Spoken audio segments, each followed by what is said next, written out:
Cet exercice consiste à modéliser la molécule H2+, qui est formée par deux atomes d'hydrogène sous forme d'une molécule, mais qui a perdu un électron. Donc on l'appelle molécule H2+. Pour la modéliser, on aura besoin d'une fonction, d'une distribution qu'on appelle la distribution, bien la fonction de Dirac. Une fonction, bien distribution de Dirac, c'est tout simplement, elle représente une fonction qui est très localisée dans l'espace, mais avec une amplitude très grande. Je peux vous citer des exemples. Par exemple, en électronique, il y a des signaux électroniques très rapides, mais très intenses, qu'on appelle impulsions, bien des signaux optiques lumineux, bien des signaux sonores. Donc là, cette fonction-là, elle sert à modéliser toute une famille de signaux très rapides et très localisés, que ce soit dans le temps ou bien dans l'espace.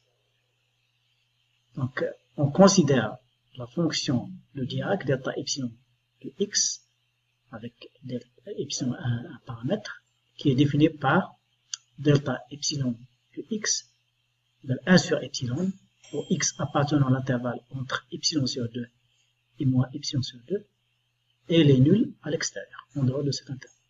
Donc là, vous pouvez deviner qu'il s'agit d'une courbe qui ressemble à un rectangle, et dans la surface, c'est la largeur, 1 sur epsilon, ou bien epsilon, multiplié par la hauteur, 1 sur epsilon. Donc ça fait epsilon sur epsilon, ça fait 1.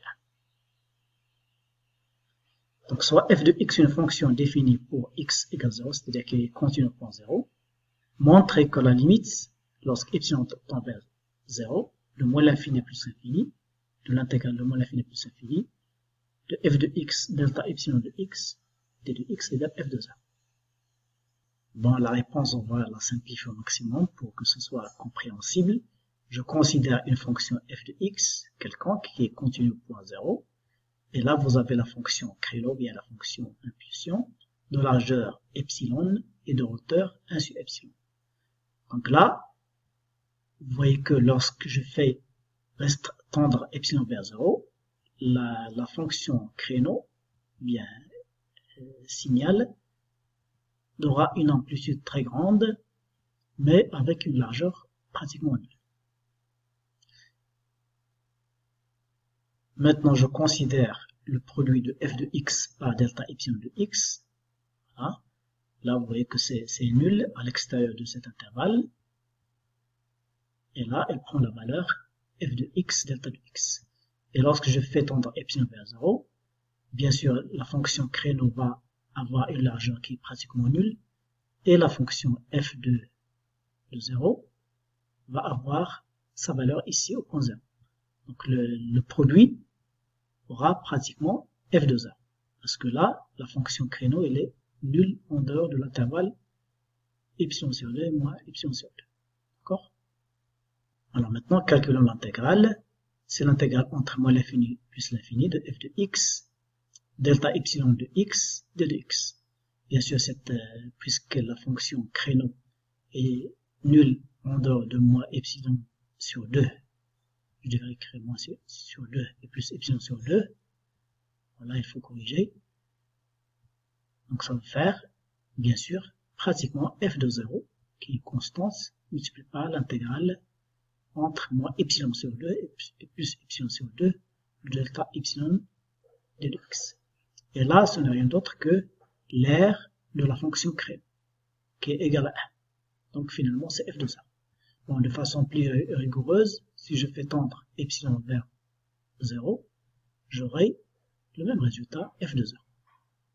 Donc ce qu'il faut retenir, c'est que, de façon générale, l'intégrale entre a et b d'une fonction f de x multipliée par delta de x moins x0, d de x, c'est la valeur tout simplement de la fonction au point x0, à condition bien sûr que la fonction f de x0, f de x soit définie, ou notamment à l'intervalle, dans cet intervalle au point x0, et que x0 appartient soit à l'intérieur de cet intervalle.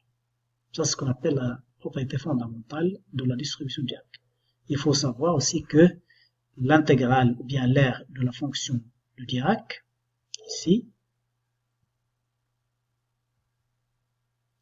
Là, cette R est égale à 1, à condition bien sûr que x0 soit dans l'intervalle AB.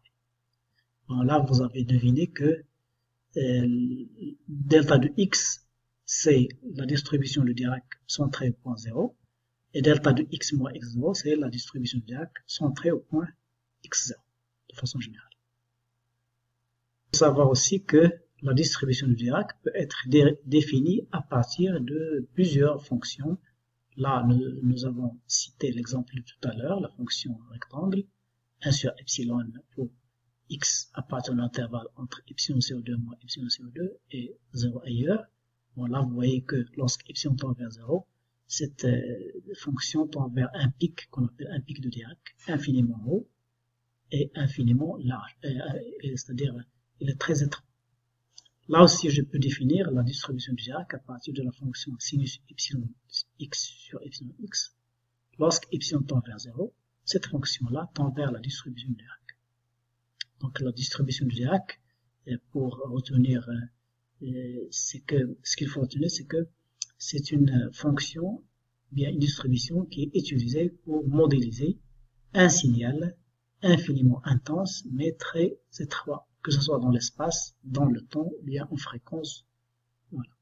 Et mécanique quantique, on va l'utiliser pour modéliser un potentiel colombien, 1 sur x, mais qui est infiniment profond et avec une portée très restreinte.